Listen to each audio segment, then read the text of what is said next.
at saka yung fireworks na yan, at yung party na yan, at yung fashion show na yan, pera ng taong bayan yan. At pag kayo ay nagpunta sa Malacanang, ang paligid dyan ay ang mga mahihirap.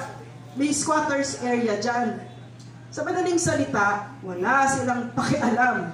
Wala silang pakialam na may maraming nakakakita sa kalabisan nila. No? So, ang natutunan ko sa Pangulong Rodrigo Roa Duterte at pati na rin kanila Eric, mga former rebels at sa NTF-ELCA, kung kaya't napadapa namin ang CPP-NPA, NDF nung panahon ni PRRD, ang totoong puwersa ng bayan ay kayo. Tayo, ang taong bayan. Thank you. Yung kapangyarihan na hawak nito mga abusadong ito, tayo ang nagbigay at tayo rin ang kukuha niyan. So, maraming salamat. Kung mahal ninyo ang Pilipinas, ayaw natin ng gera.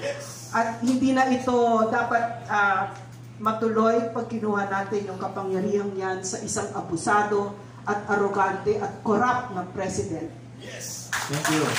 Maraming salamat, Ma'am Lorraine Maripadoy, sa kanyang malayang pagpapahayag ng malinaw na saloobin ng mamamayang Pilipino. Brother, I will request Kamentong, Ma'am Lorraine, and Brother Danny bilang youth leader natin, and everybody please to stand up. Maaga tayong magpipirma ng people